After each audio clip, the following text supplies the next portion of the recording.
हम सब बचपन से कहानी और किस्सों में यही सुनते आए हैं कि पाताल लोक एक भयंकर नरक है। हमारे दिमाग में एक ऐसी डरावनी तस्वीर उकेरी गई है जहां उबलते हुए तेल के कढ़ाए हैं, आग की लपटें हैं, खूंखार राक्षस हैं और पापियों को दी जाने वाली खौफनाक यातनाएं हैं।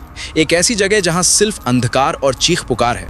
लेकिन अगर मैं आपसे कहूं कि ये सब एक बहुत बड़ा झूठ है, अगर मैं आपसे कहूं कि हमारे ही शास्त्रों और पुराणों में जिस पाताल लोक का असली वर्णन किया गया है वो आज की हमारी आधुनिक दुनिया से भी लाखों गुना ज्यादा एडवांस, सुंदर और चमत्कारी है। एक ऐसा अंडरग्राउंड साम्राज्य जहां सूरज और चांद की कोई जरूरत ही नहीं है, क्योंकि वहां की इमारतें और रास्ते वहां रहने वालों की रहस्यमयी मणियों की रोशनी से चौबीसों घंटे जगमगाते रहते हैं। एक ऐसी रहस्यमयी दुनिया जिसका विज्ञान आज के मॉडर्न साइंस के लिए भी एक पहेली है। आज हम उसी पाताल लोक की उस महागाथा के पन्ने पलटेंगे जिसे सुनकर आपके रोंगटे खड़े हो जाएंगे और आप सोचने पर मजबूर हो जाएंगे कि क्या सच में हमारे पैरों के नीचे एक और दुनिया सांस ले रही है। इस महागाथा की शुरुआत होती है द्वापर युग में, महाभारत के आदि पर्व से। ये वो समय था जब धरती के सर्वश्रेष्ठ धनुर्धर पांडुपुत्र अर्जुन अपने ही बनाए एक नियम के कारण 12 वर्ष के कठोर वनवास और ब्रह्मचर्य व्रत का पालन कर रहे थे। एक ऐसा योद्धा जिसने अपने बाहुबल से देवताओं तक को अचंभित कर दिया था, वो राजसी वस्त्र त्याग कर एक सन्यासी की भांति वनों और तीर्थों में भटक रहा था। इसी तीर्थ यात्रा के दौरान अर्जुन हिमालय की तलहटी में बसे एक बेहद पवित्र और रहस्यमयी स्थान पर पहुंचे, गंगा द्वार, जिसे आज हम हरिद्वार के नाम से जानते हैं।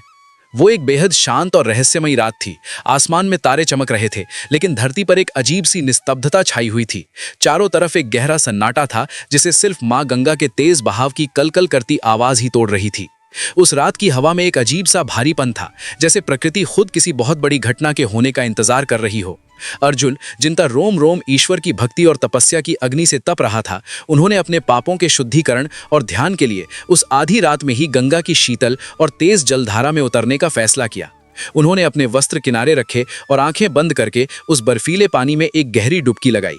लेकिन जैसे ही अर्जुन का सिर पानी के भीतर गया, कुछ ऐसा हुआ जिसकी कल्पना उस महान योद्धा ने सपने में भी नहीं की थी। जल के भीतर एक गहरी शांति होनी चाहिए थी, लेकिन अचानक अर्जुन को महसूस हुआ जैसे किसी बेहद विशाल और अदृश्य शक्ति ने उनके पैरों को जकड़ लिया है। ये कोई मगरमच्छ या साधारण जलचर नहीं था।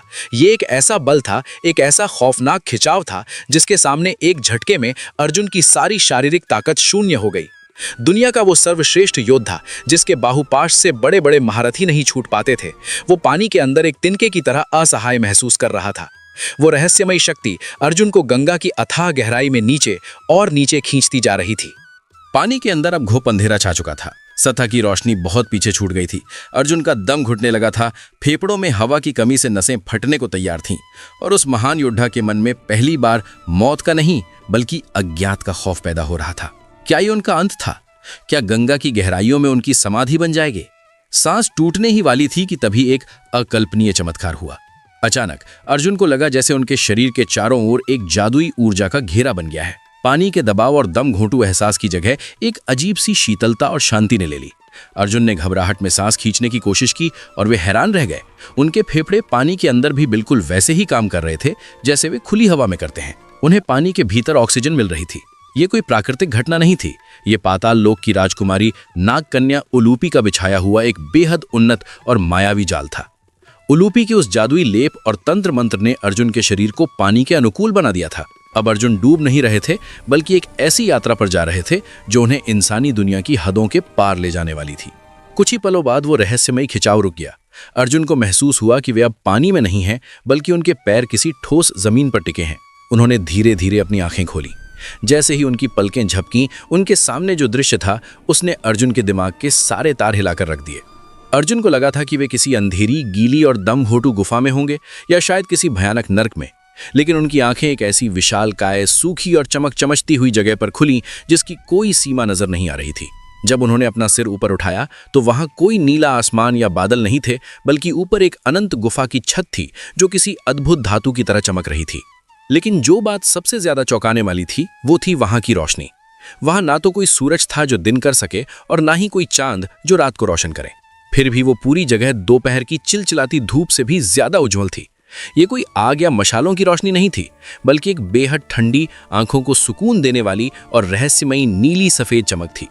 यह कल्पनीय उजाला वहां बनी गगनचुंबी इमारतों, महलों की छतों और वहां मौजूद नागों के सिर पर जड़ी विशालकाय नागमणियों से आ रहा था।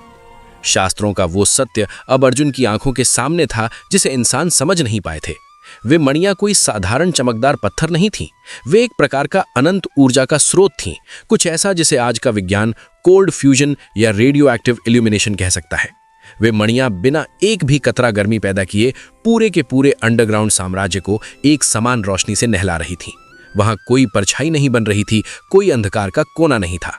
अर्जुन उस नज़ारे को देखकर पूरी तरह स्तब्ध थे। उनके मन में पाताल को लेकर जो नर्क का भ्रम था वो एक ही पल में चकनाचूर हो गया था। उन्होंने अपने बड़े भाई युधिष्ठिर के लिए मयासुर द्वारा बनाए गए जादुई इंद्रप्रस्थ को देखा था। उन्होंने हस्तिनापुर के वैभवशाली महल देखे थे, लेकिन पाताल लोक के उस आर्किटेक्चर के सामने धरती के वे सबसे महान शहर किसी झुग्गी झोपड़ी की तरह लग रहे थे। वहां की सड़कें रत्नों से जड़ी थीं, हवा में एक अलौकिक सुगंध तैर रही थी और हर एक चीज इतनी परफेक्ट और स्वच्छ थी कि देवताओं का स्वर्ग भी फीका पड़ जाए। ये डरने की जगह नहीं थी, ये तो वास्तुकला, विज्ञान और सौंदर्य का वो चरम शिखर था जहां तक इंसानी बुद्धि कभी पहुंच ही नहीं सकती थी।